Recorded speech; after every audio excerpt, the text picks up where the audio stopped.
कभी कभी जब कोई पूछता है ना कि कैसी हो, तो दिल करता है कि सच कह दूं। थकी हुई हूँ, डरी हुई हूँ, पर मैं कहती हूँ कि मैं ठीक हूँ। क्योंकि अगर मैं समझाने लगती हूँ तो कोई समझता ही नहीं है। दिन भर सब चलता रहता है। काम, बातें, हंसी, लोगों की हंसी पर हंसना, होंठों पर मुस्कान रखना, जैसे सब कुछ नॉर्मल हो। पर अंदर एक जंग चलती रहती है। दिल और दिमाग में टकराव रहता है।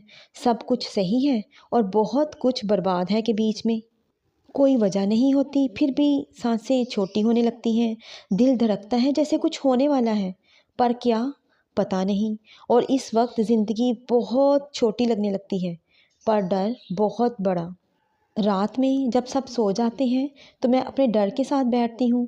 घड़ी की टिक टिक से ज़्यादा तेज़ मेरे ख्याल भागते हैं।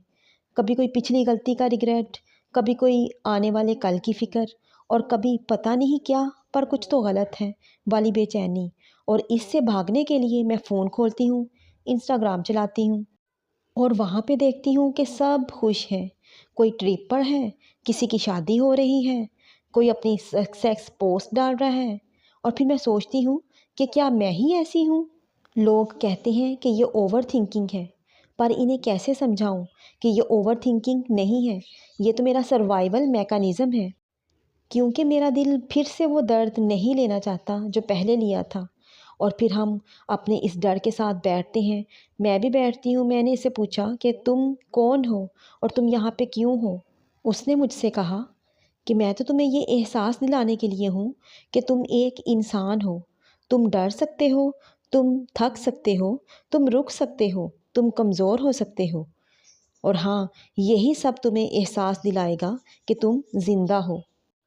और ये सब सुनने के बाद मुझे पहली बार एहसास हुआ कि हमारा डर, हमारी एंजाइटी, ये सब हमारा दुश्मन नहीं है। ये तो हमें एहसास दिलाने के लिए है कि हम इंसान हैं।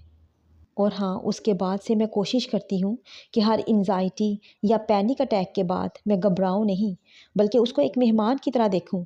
हाँ, वो आया है, मगर वो चला भी जाएगा। और अब जब कोई मुझसे पूछता है कि तुम कैसी हो, तो मैं झूठ नहीं बोलती।